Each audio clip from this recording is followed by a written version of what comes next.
నమస్తే, నేను శ్రీకాంత్ శర్మ. మహాలయ పక్షాలు వస్తున్నాయి. ఈ మహాలయ పక్షంలో పితృదేవతల ఆరాధన తప్పనిసరిగా ఆచరించాలి. అయితే కొంతమందికి మగపిల్లలు లేనటువంటి వాళ్ళకు సందేహం వస్తుంది. మరి మేము ఎలా ఆచరించాలి అని. దానికి శాస్త్రమే సమాధానం చెప్పింది. ఒకవేళ మీకు మగపిల్లలు లేకుండా ఆడపిల్లలే ఉన్నారనుకోండి, ఆ ఆడపిల్లలకు వివాహం అయితే కనుక ఆమె భర్త ఈ పితృకార్యాలు ఆచరించడానికి అధికారి అవుతాడు.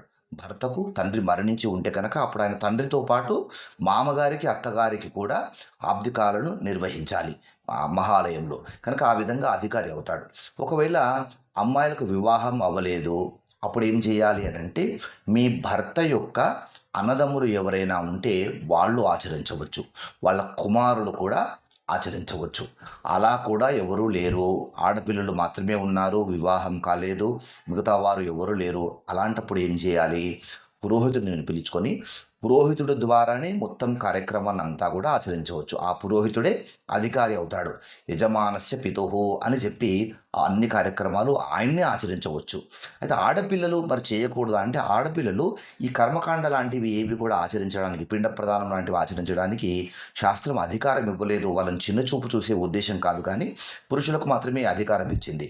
అయినప్పటికీ కూడా వాళ్ళు దోసెటి నిండా నీటిని తీసుకొని స్క్రీన్ మీద కనిపించేటువంటి ఈ శ్లోకాలను చెప్పి పాత్రలో వదిలివేసి, వీటిని అర్ఘ్యప్రదానము అంటారు. పితృదేవతలను స్మరించుకుంటూ ఇప్పుడు స్క్రీన్ మీద కనిపించేటువంటి శ్లోకం చెప్పుకొని అర్ఘ్యం వదిలి ఆ తర్వాత స్వయం పాకమును బ్రాహ్మణుడికి ఇస్తే కనుక అది పూర్తిగా శ్రాద్ధం పెట్టినట్టే. ఇది శాస్త్రం చెబుతున్నటువంటి విధానం.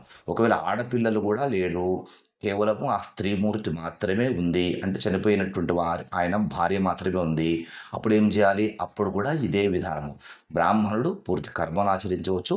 ఆవిడ దోసిటి నిండా నీటిని తీసుకొని పితృదేవతలు స్మరించుకొని నీళ్లను వదిలివేయచ్చు, స్వయం పాకము ఇవ్వవచ్చు. ఒకవేళ ఇతరత్రా మార్గాలు ఏమీ లేవు, ఇవన్నీ కూడా లేవు, అప్పుడు కూడా శాస్త్రము ఒక సమాధానాన్ని ఇచ్చింది. ఎవరూ లేకుండా ఆబ్దికం పెట్టేటువంటి శక్తి కూడా లేకుండా ఉండే కనుక ఒక ముళ్ళ కంపను కౌగిలించుకొని, ఆ ముళ్ళు శరీరానికి గుచ్చుకునేట్టుగా కౌగిలించుకొని 2 కన్నీటి బొట్లు కార్చినా కానీ పితృదేవతలు అనుగ్రహిస్తారట. రమసింధువులో ఉన్నటువంటి విషయం. ఈ విషయాలని ధర్మశాస్త్రం చెప్పినటువంటివి కనుక చక్కగా 10 మందికి ఈ విషయాన్ని తెలియజేయండి. వీడియో నచ్చితే ఒక లైక్ చేయండి. దేశాన్ని కాపాడుకుందాం, ధర్మాన్ని కాపాడుకుందాం. ఎందుకంటే ఈ దేశం మనది, ఈ ధర్మం మనది. జై హింద్, జై భారత్, వందే మాతరం. నమస్తే.